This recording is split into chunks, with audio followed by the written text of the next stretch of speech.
यही यही हम कहना चाह रहे हैं कि कल जो वो गौमांस हम लोगों ने हमारे देखने में आया, जो हमने पकड़ा है, उसमें पुलिस ने क्या किया? पुलिस ने आनंद फानन में उसको रात को ही अपना निवारा न्यारा करके दफना दिया। उसकी रिपोर्ट सार्वजनिक क्यों नहीं की गई? पुलिस ने उनको पकड़ के उनके साथ कंप्रोमाइज़ करके उनको यहाँ से भगा भी दिया। ठीक है, अभी यहाँ पे सारे जनप्रतिनिधि, सारी केदार घाटी इकट्ठी हुई है और सारे जितने भी ये बूचड़खाने हैं पूरे केदार घाटी में बंद कर दिया जाएगा। तब तक हम हटेंगे नहीं जब तक इन पर उचित कार्रवाई नहीं हुई। हम धरना प्रदर्शन करेंगे, रोडों में बैठ जाएंगे, चक्का जाम कर देंगे। आगे की हम केदार घाटी एक होके पूरा इनको यहाँ से ये बूचड़खाने हैं जो यहाँ पे गौ मांस हमारी आशा के साथ खिलवाड़ कर रहे हैं, इनको हम बंद करके देंगे। बात हिंदू मुस्लिम की नहीं है, मैं तो इस पक्ष में हूँ, एक जनप्रतिनिधि हूँ यहाँ पे। तो मेरा ये है कि चाहे हिंदू है, मुसलमान है, ये केदार घाटी है, इसको बदनाम करने की जो साजिश इन लोगों से रची जा रही है, ये बिल्कुल नहीं होना चाहिए। हम बिल्कुल बर्दाश्त नहीं करेंगे, इनको यहाँ से भगाने में पूरा जोर है।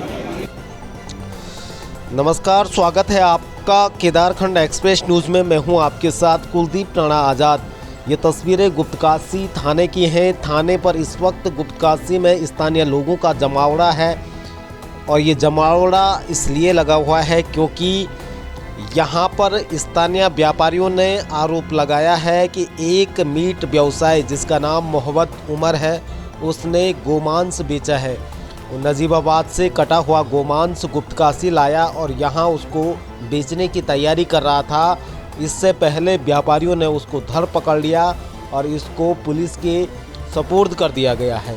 हालांकि ये घटना कल की थी, लेकिन कल से लगातार स्थानीय लोग थाने में जा रहे थे और इन लोगों के खिलाफ बड़ी कार्रवाई की मांग कर रहे थे, लेकिन पुलिस ने, स्थानीय प्रशासन जो ऊखीमठ तहसील प्रशासन है, इनको सूचना कल दे दी थी। और हालांकि प्रशासन की संवेदनहीनता ये रही कि प्रशासन की टीम वहाँ पे मौके पे नहीं पहुँची, ना उप जिलाधिकारी वहाँ मौके पे पहुँचे और ना कोई जिम्मेदार अधिकारी। हालांकि पशु डॉक्टर जरूर वहाँ पे पहुँचा था और पशु डॉक्टर ने एक ही झटके में क्लीन चिट वहाँ पे दे दी कि ये गोमांस नहीं है बल्कि भेड़ बकरी का मांस है।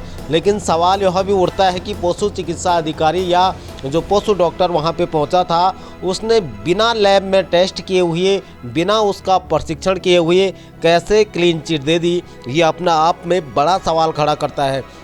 हालांकि लोग अब भी ये मानने के लिए तैयार नहीं है। लोगों का ये आरोप है कि बिना परीक्षण किए हुए, बिना लैब में इसकी टेस्टिंग किए हुए इन्होंने इसको भेड़ बकरी का मांस बता रहे हैं। जबकि स्थानीय व्यापारियों का साफ कहना है कि अगर ये भेड़ बकरी का मांस था तो फिर इसको नजीबाबाद में क्यों काटा गया और वहाँ से इसको काट कर क्यों यहाँ लाया गया है गुप्तकाशी। क्योंकि गुप्तकाशी समेत रुद्रप्रयाग जनपद के तमाम जो बूचड़खाने हैं वहाँ पर भेड़ बकरियाँ काटी जाती हैं, लेकिन ये ऐसी कौन सी आफत आ गई थी कि जो नजीबाबाद में भेड़ बकरी की मीट काटी और फिर उसको गुप्तकाशी लाया गया। ये अपना आप में संदेह पैदा करती है, सवाल खड़े करती है कि आखिर नजीबाबाद से कटा हुआ मांस गुप्तकाशी कैसे पहुंचा, जबकि यह भी एक गैर कानूनी है। क्योंकि एक कटा हुआ मांस एक स्थान से दूसरे स्थान पर परिवहन नहीं कर सकते हैं। अगर ये मांस नजीबाबाद से गुप्तकाशी भी पहुंचा है तो ये भी अपने आप में पुलिस और प्रशासन की कार्यशैली पर गंभीर सवाल खड़े करता है कि ये मांस आखिर नजीबाबाद से गुप्तकाशी, जिसकी सैकड़ों किलोमीटर की दूरी है, कैसे पहुंच गया है। हालांकि प्रशासन से कल बहुत ज़्यादा सटीक उत्तर नहीं किया। पुलिस ने अपनी कार्रवाई, क्योंकि पुलिस ने अपनी कार्रवाई पूरी कर दी थी, क्योंकि पुलिस को जो रिपोर्ट दी गई थी पशु चिकित्सा अधिकारी की तरफ से, जो डॉक्टर वहाँ पे जिसने जांच की, उन्होंने, डॉक्टर ने अपनी रिपोर्ट में ये कहा था कि ये भेड़ बकरी का मांस है। इस वजह से, हालांकि वो सड़ा गला मांस था, इसलिए पुलिस ने पुलिस एक्ट में संबंधित जो मीट व्यवसायी था उसका चालान किया और चालान करने के बाद जो मांस था उसको दफना दिया गया था। आज फिर से जो गुप्तकाशी के व्यापारी हैं उन्होंने बाज़ार बंद कर रखा है और बाज़ार बंद करने के साथ साथ जो हिंदू संगठन हैं उन्होंने रुद्रप्रयाग में भी जो जिलाधिकारी हैं उनको ज्ञापन सौंपा है और उन्होंने इस पूरे मामले में पारदर्शी कार्रवाई की मांग की है। उन्होंने कहा है कि जिस तरीके से बिना प्रशिक्षण किए हुए इस मांस को प्रशासन ने आनन फानन में दफना दिया है, जबकि इसके सैंपल लिए जाने चाहिए थे। इस सैंपल को लैब में टेस्ट करने के लिए भेजा जाना चाहिए था और उसके बाद इनके खिलाफ़ कार्रवाई की जानी चाहिए थी। लेकिन प्रशासन ने आनन फानन में एक डॉक्टर की मौखिक रिपोर्ट पर ही इसको भेड़ बकरी का मांस घोषित कर दिया, जबकि स्पष्ट हो रहा है कि ये गोमांस है। और दूसरा सवाल उन्होंने उठाया है कि आखिर जब ये गोमांस नहीं था तो फिर नजीबाबाद से गुप्तकाशी तक कैसे ये पहुंच गया है। ये अपना आप में बहुत बड़ा सवाल है।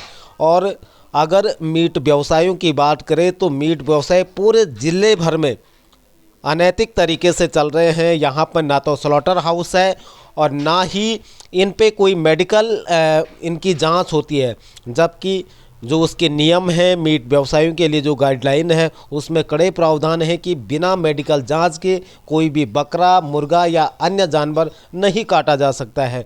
और इसी तरह से स्लॉटर हाउस की इसकी व्यवस्था होनी चाहिए थी। स्लॉटर हाउस में इनकी कटिंग होती है, लेकिन बड़ा सवाल ये है कि इस तरह की कोई भी व्यवस्था पूरे ज़िले भर में नहीं है और यही कारण है। और सबसे बड़ा सवाल ये भी है कि नजीबाबाद जैसे सैकड़ों किलोमीटर दूर शहर से अगर गुप्तकाशी जैसे पावन धाम में अगर कटा हुआ मांस पहुंचता है तो ये भी हमारी पुलिस और प्रशासन की कार्यशैली पर गंभीर सवाल खड़े करते हैं कि आखिर इतने दूर से यहाँ कैसे कटा हुआ मांस पहुंच रहा है। हालांकि पुलिस की तरफ से स्पष्ट कर दिया गया है कि जो संबंधित व्यापारी है उनके विरुद्ध कड़ी कार्रवाई की जाएगी। पूरे मामले में मुकदमा भी पंजीकृत किया जाएगा। अगर कोई उनको तहरीर देता है, कोई शिकायत करता है तो संबंधित के विरुद्ध पूरी जांच पड़ताल की जाएगी और जो भी विधिक कार्रवाई होगी उसको अमल में लाया जाएगा। फिलहाल रुद्रप्रयाग के पुलिस उपाधीक्षक प्रबोध कुमार घिडियाल क्या कहते हैं, ज़रा सुनिए आप भी। अभी देखो, हमारे पास ये सूचना अभी फ़ोन के माध्यम से मेरी बात हुई थी वहाँ पे, क्योंकि मामला गुप्तकाशी सर्किल का है और यहाँ पर भी लोगों ने कुछ मेरे पास कुछ फ़ोन आए साहब किस तरह से मामला हो रहा है। एक ये गुप्तकाशी में मीट विक्रेता था, ये कोई मोहम्मद उमर करके, तो ये नजीबाबाद से कुछ कटा हुआ मांस लेके आए थे वहाँ पे। तो वहाँ पे जो वहाँ के स्थानीय लोग थे या व्यापारी थे वो लोग जा कर के थाने में गए थे और थाने पे उन्होंने कहा साहब कि ये जो मांस जो है गलत तरीके का मांस है और इसको जो है इसमें किया गया। तो वो हमारे जो वहाँ पे थाना जो प्रभारी हैं वर्तमान में, तो वहाँ मौके पहुँचे हैं और उन लोगों को लेकर के जिन लोगों ने शिकायत की थी, तो वहाँ पर उस मांस को देखा गया तो वाकई जो है एक जो जिसमें कुछ में जो है जो गाड़ी में मछलियाँ थी और मछली जो आइस बॉक्स होते थे उस बॉक्स में जी है मीट कटा हुआ था। लगभग जो है 20 से 30 किलो मांस था उसमें। तो उसके बारे में उसको पूछा गया तो उसने बताया कि साहब ये बकरी का मांस है और यहाँ से हम वहाँ से लाए हैं।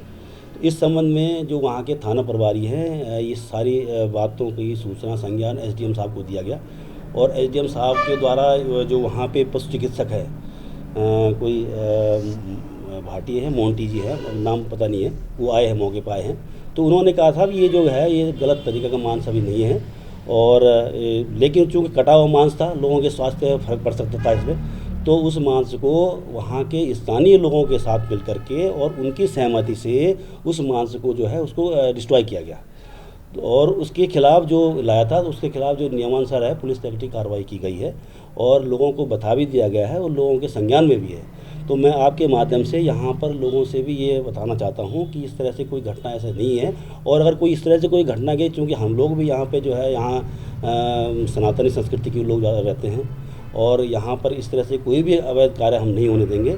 और मैं आपको आश्वस्त दिलाता हूँ यहाँ के स्थानीय लोगों को, स्थानीय व्यापारियों को और आपके माध्यम से जो इस लोग जागृत हैं उनको मैं बताना चाहता हूँ कि यहाँ पर भी कोई अवैध तरीके से कार्य हम बिल्कुल नहीं होने देंगे और जो भी हमारे पास सूचना आएगी उस पर जो भी विधिक कार्रवाई होगी कठोर से कठोर विधिक कार्रवाई करेंगे, इसमें कार्रवाई करेंगे। यहाँ पे 2 मीट की दुकान वाले हैं जिन्होंने नजीबाबाद से मछली मंगवाई थी, उसके साथ कुछ मटन जैसी चीज़ भी थी। तो यहाँ के लोगों ने सूचना दी कि भाई यहाँ पे जो है गौ मांस है, बाहर से मांस आया है, इसकी जांच कर ली जाए। हम लोग मौके पे गए तो वहाँ पे लगभग 60 किलो मछली थी और 12-15 किलो वहाँ पे मटन था जो मटन जैसा लग रहा था। उनकी जन भावना को देखते हुए हमने डॉक्टर साहब को बुलाया, वेटरनरी डॉक्टर को। उसने कहा ये काऊ प्रोजनी मतलब बछड़ा या बछड़ी या गाय का मांस नहीं है, तो उन्होंने मौके पे सैंपल नहीं लिया। वो ये मांस जो है गाय, बकरी या भेड़ का हो सकता है। के द्वारा क्या की जाएगी? यहाँ की जनता ने आक्रोश व्यक्त ये किया कि बाहर से मांस नहीं आना चाहिए था, तो हमने जन भावना को देखते हुए, जन स्वास्थ्य को देखते हुए उस सारे मांस को जो उस दुकान में मिला था, इन लोगों के सामने ही उसको डिस्ट्रॉय किया है, जमीन में दबा दिया गया। इनका आरोप है कि नहीं वो गाय का मांस हो सकता है, लेकिन ऐसा नहीं है। डॉक्टर साहब ने इसकी रिपोर्ट वर्बली बता दी, उन्होंने सैंपल नहीं लिया है, और जब सैंपल नहीं लिया गया तो उसमें कोई मुकदमा दर्ज भी नहीं किया जा सकता है। मामला किसी के खिलाफ है नहीं, वो तो अपनी दुकान में ही होगा, लेकिन उसे लिखित में रिपोर्ट नहीं दी, उसे वर्बली बताया है कि जो है ये गौ मांस नहीं है, तो हम इसका सैंपल नहीं ले सकते हैं। ठीक है, या तो FIR दर्ज हो तो हम सैंपल ले सकते हैं। अब FIR इसलिए दर्ज नहीं की जा सकती है कि वो मांस में कोई ऐसे साक्ष्य नहीं थे कि वो गौ मांस है। तो इसमें जो पुलिस से जो लोगों का जो आक्रोश है वो बढ़ता जा रहा है। हमने ये कहा था पुलिस से कि भाई आप वो रिपोर्ट सार्वजनिक कर दीजिए जो आपने बनाई। अभी मेरी डॉक्टर जो ये BS होता है उससे मेरी बात हुई डॉक्टर भोटानी से। मैंने कहा आपने सैंपल क्यों नहीं लिया? तो उनका गैर जिम्मेदाराना जवाब था कि मैंने इसलिए नहीं लिया कि FIR दर्ज नहीं थी। तो मैंने कहा आप आए क्यों? अगर FIR दर्ज नहीं थी तो आप किसके कहने पे यहाँ पे आए? तो उनका जवाब था कि मुझे दरोगा ने बुलाया। तो जब FIR दर्ज नहीं थी तो आपने कैसे आप यहाँ आ गए? तो आपको आपकी जिम्मेदारी थी, आपने सैंपल लेना था और इतना बड़ा जन आंदोलन नहीं होता। बात हिंदू मुस्लिम की नहीं है। मैं तो इस पक्ष में हूँ, एक जनप्रतिनिधि हूँ यहाँ पे। तो मेरा ये है कि चाहे हिंदू है, मुसलमान है, ये केदार घाटी है, इसको बदनाम करने की जो साजिश इन लोगों से रची जा रही है, ये बिल्कुल नहीं होना चाहिए। हम बिल्कुल बर्दाश्त नहीं करेंगे। इनको यहाँ से भगाने में पूरा जोर है। की जाएगी। अग्रिम अभी SDM को बुला दिया गया है यहाँ पे, और कुछ बीच का रास्ता निकालेंगे। अभी डॉक्टर से भी मेरी बात हुई। मैंने डॉक्टर से भी कहा जहाँ आपने वो मीट दफनाए हैं, लोग ये चाहते हैं, जनता ये चाहती है कि वो मांस था गाय का और किसके द्वारा यहाँ अवैध ये काम किया जा रहा है, तो उन पर आवश्यक कार्रवाई कर दी जाए और कठोर कानून कार्रवाई कर दी जाए। यही हम कहना चाह रहे हैं कि कल जो वो गौमांस हम लोगों ने हमारे देखने में आया, जो हमने पकड़ा है, उसमें पुलिस ने क्या किया? पुलिस ने आनंद फानंद में उसको रात को ही अपना निवारा न्यारा करके दफना दिया। उसकी रिपोर्ट सार्वजनिक क्यों नहीं की गई? हम स्थानीय लोगों को, स्थानीय जनप्रतिनिधियों को क्यों नहीं बुलाएगा? आपने ऐसे ही आनंद फानंद में किस पशु चिकित्सा अधिकारी को लगा? कौन यहाँ पे आया था? किसके सामने ये सब कुछ हुआ? और सामने से हमारे सामने पे कम से कम 3-4 बोरों में ये शराब, ये गौमांस यहाँ गुप्तकाशी में पहुँचा। देखिए, कल जो यहाँ पे अब जो गौमांस का बुचड़ों के द्वारा वहाँ पे पकड़ा गया था, पुलिस के द्वारा कोई कार्रवाई नहीं की गई। पुलिस ने उनको पकड़ के उनके साथ कंप्रोमाइज़ करके उनको वहाँ यहाँ से भगा भी दिया। ठीक है, अभी यहाँ पे सारे जनप्रतिनिधि, सारी केदार घाटी इकट्ठी हुई है और सारे जितने भी ये बुचड़खाने हैं पूरे केदार घाटी में बंद कर दिया जाएगा। तब तक हम हटेंगे नहीं, जब तक इन पर उचित कार्रवाई नहीं हुई। हम धरना प्रदर्शन करेंगे, रोडों में बैठ जाएंगे, चक्का जाम कर देंगे। आगे की हम केदार घाटी एक होके पूरा इनको यहाँ से ये बुचड़खाने हैं जो यहाँ पे गौ मांस हमारी आशा के साथ खिलवाड़ कर रहे हैं, इनको हम बंद करके रहेंगे। क्या कार्रवाई के लिए कहा गया? अभी देखो यहाँ पे उच्च अधिकारी तो छुट्टी पे हैं, लेकिन उनकी जगह पे यहाँ पे चौहान जी जिनके पास चार्ज है, उनका भी उनसे पूछा गया तो उनका भी कोई सटीक जवाब नहीं है उनके पास। वो भी बातों को घुमा फिरा रहे हैं कि ये हो गया, वो हो गया। और उन्होंने, मुझे तो जहाँ तक लगता है कि उन्होंने पुलिस के बुचड़ों के साथ मिलकर उनको यहाँ से भगा दिया है।